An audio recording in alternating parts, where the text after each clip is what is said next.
Hello बच्चों, हमारा topic चल रहा था मानचित्र चैप्टर 4 क्लास 6 जो एनसीईआरटी का मैंने सीरीज शुरू की थी। उसका मैं मानचित्र आपको पढ़ा रही थी, जिसमें लगभग पूरा चैप्टर क्लियर हो चुका है। सिर्फ उसमें 2 टॉपिक बचे हुए हैं और उसकी एक्सरसाइज बची हुई है। तो आज इस वीडियो में हम इसको कंप्लीट कर लेते हैं, ठीक है, ताकि हमारा चैप्टर क्लियर हो जाए। ठीक है, तो बाकी सब कुछ हम पढ़ चुके थे, सिर्फ रह गया था हमें क्या जानना है इस वीडियो में, रेखा चित्र और खाका के बारे में। ठीक है, जो कि आपकी बुक में भी मेंशन है। तो आज हम जानते हैं कि रेखा चित्र और ये खाका, जिसे कि हम बोलते हैं, रेखा चित्र को बोलेंगे स्केच और खाका यानी प्लान मैप। ठीक है, तो ये क्या चीज होती है, इसको हम जानने की कोशिश करते हैं। तो सबसे पहले हम जानते हैं रेखा चित्र। रेखा चित्र क्या होता है कि कोई भी ऐसा चित्र जो क्या है, जिसके लिए आपको स्केल पैमाने की जरूरत नहीं है। ठीक है, जब हम मानचित्र की बात करते हैं तो मानचित्र बनाने के लिए मैंने आपको बताया था कि हमें एक पैमाना मानना पड़ता है, एक स्केल माननी पड़ती है। मैंने पिछले वीडियो में आपको अच्छे से समझाया था। उसे मानकर ही हम कोई जब चित्र बनाते हैं तो वो क्या कहलाएगा, मानचित्र। यानी ऐसा चित्र जिसके साथ कोई मान जुड़ा हुआ हो, और वो मान निकालेंगे कैसे, हम पैमाने को मानकर या स्केल को मानकर।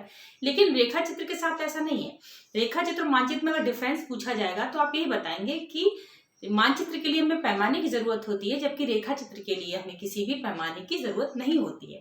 या कोई भी स्केच, आप कोई भी स्केच बनाते हैं, ठीक है, जैसे कि आप अगर अपने कोई एग्जाम हो रहा है, उसमें आपने भारत का मैप बनाया या इंडिया का मैप बनाया, तो क्या वो आप मानचित्र बनाते हैं? क्या आप स्केल लेकर उसको नापते हैं कि हम इतने सेंटीमीटर में इसका ये हिमालय दर्शाएंगे? ऐसे तो नहीं बनाते। बस आप एक क्या कहते हैं, एक आउटलाइन मैप जैसा आपकी स्मृति के आधार पर आपको याद होता है, आप उसको देखकर उसको समझकर बना देते हैं। तो वो क्या है, वो एक रेखा चित्र है, ठीक है, या स्केच है जो आप अपनी कॉपी पर ये बनाते हैं। ठीक है, लेकिन जो आप एटलस में मानचित्र देखते हैं या किसी चार्ट वगैरह पर आपने मानचित्र बने देखे होंगे, बड़े बड़े फोल्डर्स होते हैं, उन पर हम लोग मानचित्र जो देखते हैं वो इस तरह से नहीं बनाए जाते हैं। वो क्या होते हैं, उसके नीचे स्केल दी हुई होती है। मैंने बताया था ना, हर मानचित्र के नीचे एक स्केल दी हुई होती है।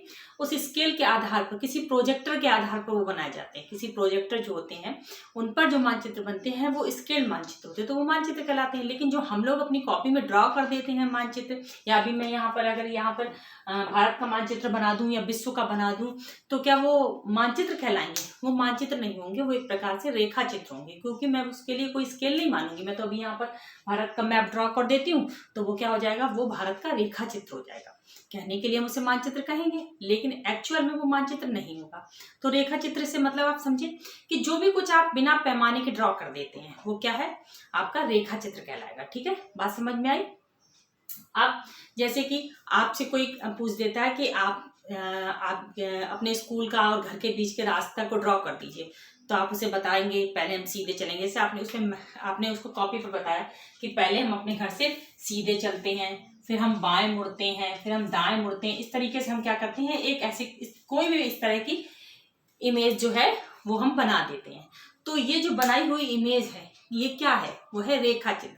आप ऐसे नहीं ड्रॉ करोगे कि पहले हम 10 सेंटीमीटर चलेंगे, फिर हम 15 सेंटीमीटर चलेंगे, या हम एक स्केल नहीं मापेंगे कि हमारे स्कूल के बीच की दूरी अगर 10 किलोमीटर है तो हम ऐसे बताएंगे कि हम पहले 5 किलोमीटर चलेंगे, फिर हम 2 किलोमीटर चलेंगे, फिर 3। इस तरीके से तो नहीं बताते। खाली हम लोग ऐसे एक उसमें बात में बता देते हैं कि पहले हम सीधा जाएंगे, फिर बाएं मुड़ेंगे, फिर दाएं मुड़ेंगे। जैसे भी रास्ता हो उसको हम बता देते हैं, उसी को हम ऐसे करके कॉपी पर ड्रा कर देते हैं। तो ये जो ड्रा बना रहे हो ये क्या है, रेखा चित्र। ठीक है, ये क्या है, रेखा चित्र है, स्केच। तो अगर आपसे कोई डिफरेंस पूछेगा तो आप क्या बताओगे मानचित्र और रेखा चित्र में?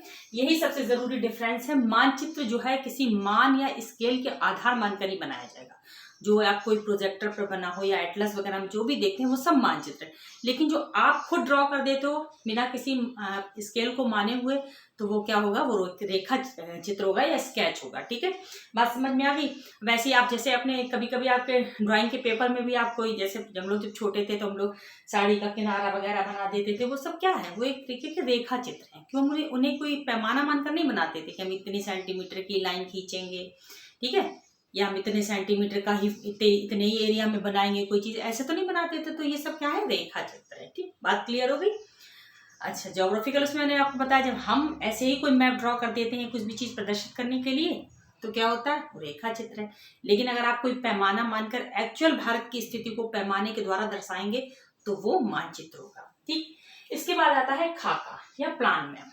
ठीक है, इसको आसान भाषा में अगर हम समझें तो ये क्या है, प्लान मैप क्या होता है कि जैसे किसी चीज को प्लान करके, ठीक है, जब हम प्लान करके कोई चित्र बनाते हैं ये स्केल पर ही बन रहा है, ठीक है। इसके लिए खाका या प्लान मैप के लिए स्केल, कोई स्केल मानी जाती है। इसमें क्या होता है, छोटा एरिया होता है, उसके लिए क्या करते हैं, एक स्केल मान ली जाती है, उसको जो है हम उसका मैप तैयार करते हैं। उदाहरण के लिए जैसे आपको कोई जगह दे दी जाए, खाली जगह दे दी गई, ठीक है, और उस पर आपको बताया गया कि इसके लिए आप यहाँ पर आपको इस जगह का निर्माण या घर का निर्माण करवाना है। तो उसके लिए आपने सुना होगा ना कि आपके घर का नक्शा बनवाया गया कि तो ये तुम्हारे घर का नक्शा बन के तैयार हो गया। तो उसमें आप वहाँ पे आपको जो नक्शे बनाते हैं वो बताते हैं कि आपकी इस जगह पर, मान लीजिए आपके घर का नक्शा, इतनी जगह आपकी खाली पड़ी हुई है, ठीक है। अब इसमें आपके मम्मी पापा घर बनवाना चाहते हैं तो उसके लिए नक्शा तैयार करते हैं। तो वो जो नक्शा बनाने वाले होते हैं उनको बताते हैं कि इस जगह पर हमें कमरा चाहिए, यहाँ पर बाथरूम चाहिए, या फिर वो उनसे कहते हैं कि मेरे घर के एक अच्छा सा मैप तैयार कर दीजिए। तो वो जो लोग होते हैं वो बनाकर लेकर आते हैं। तो वो बताते हैं कि इस जगह पर आपका क्या होगा, कमरा होगा, यहाँ पर आपका ड्राइंग रूम होगा, यहाँ पर किचन होगा, यहाँ पर बाथरूम होगा, इस तरीके से वो बताते हैं। तो ये क्या है, प्लान मैप है। ये जगह छोटी है, ठीक है, छोटी जगह पे क्या हुआ, उन्होंने पैमाना माना और पैमाना मानकर एक प्लान मैप बनाया कि इस जगह पर ये बनेगा, इस जगह पर ये बनेगा। तो ये चीज उन्होंने निर्धारित करके बना दी, तो ये क्या हो गया, प्लान मैप हो गया। तो अब आपके दिमाग में एक क्वेश्चन भी आ सकता है कि मानचित्र, फिर मानचित्र क्यों नहीं इसको कहेंगे, इसको हम लोग खाका या प्लान मैप क्यों कह रहे हैं। इसको हम प्लान मैप इसलिए कह रहे हैं कि जब हम मानचित्र बनाते हैं तो ये बताइए, जैसे आप भारत का मानचित्र बनाते हो तो क्या आप ये निर्धारित करते हो कि नहीं यहाँ पर जो है हिमालय होगा, यहाँ पर समुद्र होगा, या उत्तर प्रदेश इस जगह पे होगा, या आप तो निर्धारित नहीं करते हो। ये जैसी चीजें हैं, ठीक है, उसको आप मैप पर पैमाना मानकर प्रदर्शित करते हो और उस हिसाब से उसकी आकृति को बनाकर तैयार करते हो, ठीक है। तो ये तो हो जाता है मानचित्र। लेकिन जब कोई खाली जगह पड़ी हुई है, ठीक है, कोई ऐसी जगह है जहां पर आप अपने हिसाब से उस जगह का निर्माण करवा सकते हैं, ठीक है, तो वो क्या होगा, वो होगा आपका खाका या प्लान मैप, ठीक। तो प्लान मैप में यही अंतर है कि आप उस जगह को अपने हिसाब से बना सकते हैं, ठीक है। जहां पर आपको उस जगह, जान लीजिए आपके पास कोई एक बड़ा सा कमरा है, ठीक है, उदाहरण के लिए आप समझिए बड़ा सा कमरा है, तो उस कमरे को आप अपने हिसाब से डिसाइड कर लीजिए कि यहाँ पर हम अपनी कबर्ड रखेंगे, यहाँ पर बेड बढ़ाएंगे, डालेंगे, ठीक है, यहाँ पर हमारा टीवी लगा होगा, ये जो भी आपके कमरे में वो आप निर्धारित कर लें। तो ये आपने क्या किया, कमरे के लिए प्लान तैयार किया कि इस तरह से हम इसको डेकोरेट करेंगे, ठीक है।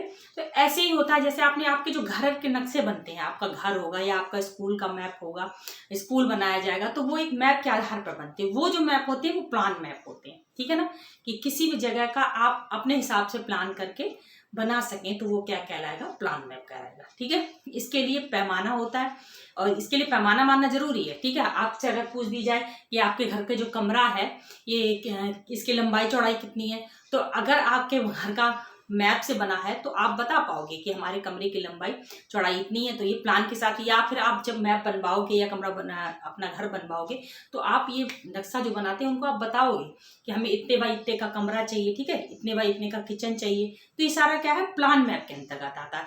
इसमें पैमाना निर्धारित होता है। इसमें क्या होता है, क्षेत्र छोटा है उस हिसाब से वो पैमाना निर्धारित कर लेते हैं और निर्धारित करने के हिसाब से आपकी जगह का सदुपयोग कर उस जगह का अच्छा सा निर्माण करके देते हैं। तो ये क्या कहलाता है, ये कहलाता है खाका या प्लान मैप। बात समझ में आया। इसके उदाहरण में आप बता सकते हैं जो घर का, आपके घर के लिए जो मैप तैयार किए जाते हैं या जो भी मैप आपका जो निर्माण कार्य आप देखते हैं, जो इसके लिए नक्शा तैयार किया जाता है वो क्या कहलाता है, वो कहलाता है आपका प्लान मैप, ठीक है। मानचित्र क्या होंगे, मानचित्र जो चीजें पहले से उपस्थित है, जैसे कि आपका, अब आप भारत का मानचित्र बना रहे हैं, विश्व का बना रहे हैं, तो उसे आप अपने हिसाब से नहीं बना सकते कि यहाँ पे समुद्र होगा, यहाँ पे हम पर्वत रखेंगे, यहाँ पे नदी बहाएंगे। उसे आप अपने हिसाब से नहीं बना सकते। वो जैसा है आपको वैसे ही उसको ड्रॉ करना है एक पैमाना मानकर। तो खाका और मानचित्र इन दोनों में पैमाना होता है, जबकि इस स्केच जो है, जो आपका रेखा चित्र है, ये बिना पैमाने के बनाया जाता है, ठीक है। इसमें किसी पैमाने को मानने की जरूरत नहीं पड़ती। आपकी स्मृति के आधार पर, आपकी याददाश्त के आधार पर, आपको याददाश्त है कि भारत का मानचित्र इस तरह का बना, आपके दिमाग में उसकी छवि बनी हुई है, आपने वैसे बना दिया तो वो क्या हो जाएगा, रेखा चित्र हो जाएगा, ठीक है ना। समझ में आ गई बात। तो ये दोनों चीजें रह गई थी जो मैंने आपको बता दी। अब हम इसकी एक्सरसाइज को सॉल्व कर लेते हैं इस चैप्टर की, ताकि ये चैप्टर हमारा क्लियर हो जाए, ठीक है। मैंने आपको अपनी तरह से अच्छी तरह से बताने की कोशिश की है, लेकिन फिर भी अगर आपको किसी प्रकार की कोई समस्या हो तो आप मुझे बताइएगा, मैं ज़रूर उसका समाधान करने की कोशिश करूँगी। अब हम इसकी एक्सरसाइज को सॉल्व कर लेते हैं। सबसे पहले इसमें जो पहला प्रश्न दिया गया है वो है संक्षेप में उत्तर देना है। ठीक है, तो क्या है, मानचित्र के 3 घटक कौन कौन से हैं? मैंने आपको पिछले वीडियो में भी बताया था, दूरी, दिशा और प्रतीक, ये मानचित्र के 3 घटक हैं। दूसरा क्वेश्चन है प्रधान दिग्बिंदु कौन से हैं? मैंने आपको बताया था जो 4 हमारी मुख्य दिशाएं हैं वही प्रधान दिग्बिंदु हैं। कौन कौन सी हैं? पूरब, पश्चिम, उत्तर, दक्षिण। ठीक है, उसके बाद मानचित्र के पैमाने से आप क्या समझते हैं? देखिए, इसको तो मैंने आपको बहुत डिटेल में समझाया था। किसी भी मानचित्र के लिए पैमाने की बहुत आवश्यकता होती है। जो स्केल होता है जिसके आधार पर आप बड़ी दूरी को आप एक कागज पर या एक समतल स्पेस पर प्रदर्शित कर सकते हैं, वो क्या होता है? मानचित्र का पैमाना होता है। ठीक है, अगर आपको ये अच्छे से और समझना है तो आप मेरा पिछला वीडियो देख लीजिए, आपको अच्छे से समझ में आ जाएगा। ग्लोब की अपेक्षा मानचित्र अधिक सहायक होते हैं, क्यों?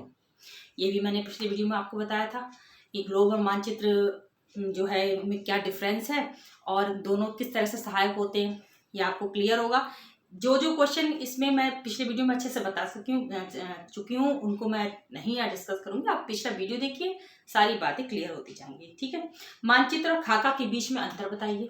अभी मैंने बताया मानचित्र जो है क्या है, बड़े क्षेत्र का होता है। ठीक है ना, बड़े क्षेत्र को प्रदर्शित करने के लिए जो है, अगर कोई जगह बहुत बड़ी क्षेत्र की है, नेचुरल है, तो उसको आप किस पे प्रदर्शित कर रहे हो? मानचित्र पर प्रदर्शित कर जाएगा। और खाका क्या है?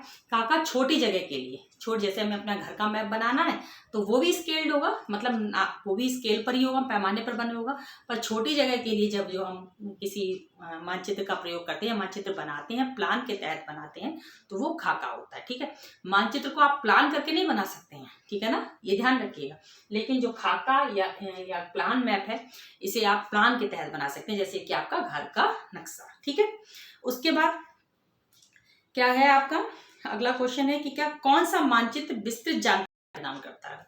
ठीक है, बताइए कौन सा मानचित्र विस्तृत जानकारी प्रदान करता है? बड़े पैमाने वाला मानचित्र, बड़े पैमाने वाला मानचित्र जिसका होता है छोटा एरिया प्रदर्शित किया। भाई मैंने आपको पिछले वीडियो में बताया था ना, जो बड़े पैमाने वाला मानचित्र होगा उस पर छोटा क्षेत्र प्रदर्शित होता है, तो वो जो है हमें विस्तृत जानकारी प्रदान करता है। ठीक है ना, आपको बड़ी स्केल में छोटी चीज दिखानी है तो आप जाहिर सी बात है विस्तृत जानकारी प्रदान करिए। मानचित्र और खाका एक अंतर होता है, क्या? कि खाका जो है वो छोटे क्षेत्र के लिए खींचा जाता है और मानचित्र बड़े क्षेत्र के लिए खींचा जाता है। इसके बाद प्रतीक किस प्रकार मानचित्रों के अध्ययन में सहायक होते हैं? ठीक है, प्रतीक में क्या होता है? प्रतीक कम स्थान में जो है अधिक जानकारी प्रदान, प्रतीक यानी सिंबल्स। भाई हम अगर कहीं मिट्टी को प्रदर्शित कर रहे हैं तो हम छोटे छोटे अगर बिंदु बना देते हैं, तो उस जगह पे अब पूरी मिट्टी बनाएंगे तो हमें बहुत जगह की जरूरत होगी। लेकिन प्रतीक का काम क्या होता है? कम स्थान में अधिक जानकारी प्रदान कर देना। ठीक है, ये प्रतीक का काम है। इसके बाद आपका क्या है? सही उत्तर पर निशान लगाइए। ठीक है, वृक्षों के वितरण करने वाले मानचित्र कौन से होते हैं? थीमेटिक मानचित्र। ठीक है ना, वृक्षों का वितरण किससे होगा? थीमेटिक मानचित्र से करा जाएगा। नीले रंग का इस्तेमाल किसे दिखाने के लिए किया जाता है? आपको मैंने बताया नीला रंग हमेशा जल या जलाशय से संबंधित जो भी होता है वो नीले रंग से प्रदर्शित किया जाता है। उसके बाद है दिक् सूचक का उपयोग। दिक् सूचक क्या होता है? कंपास होता है। इसको क्या बोलते हैं? कि मुख्य दिशा का पता लगाने के लिए। मुख्य दिशा कौन सी है? उत्तर दिशा को मुख्य दिशा माना गया है, और जिसका पता हमें किससे चल जाता है? कंपास से पता चल जाता है। ठीक है, कंपास में जो सुई होती है वो हमेशा उत्तर दिशा को प्रदर्शित करती है। आपको शायद पिछली वीडियो मैंने आपको बताया, आप देख सकते हैं। पैमाना आवश्यक होता है किसके लिए? मानचित्र के लिए, रेखा चित्र के लिए, प्रतीकों के लिए। पैमाना मानचित्र के लिए। ये सारे सवाल अगर आपने मेरे वीडियो को अच्छे से देखा है तो मैं गारंटी लेती हूँ कि इन सवालों में किसी में भी आपको कोई दिक्कत नहीं होगी बच्चों। बस आपको मेरा वीडियो देखना है और उसे अच्छे से देखकर समझना है, तो आप सारे जो है सवाल सॉल्व कर सकते हैं। फिर भी अगर किसी प्रकार की भी कोई समस्या बच्चों को आए तो वो मुझसे कमेंट के माध्यम से ज़रूर पूछें, मुझे अच्छा लगेगा और मैं आपको बताने का प्रयास भी जरूर करूँगी। और इसके साथ हमारा चैप्टर कंप्लीट हो गया है। अगले वीडियो में अगले चैप्टर के साथ उपस्थित होंगे। धन्यवाद।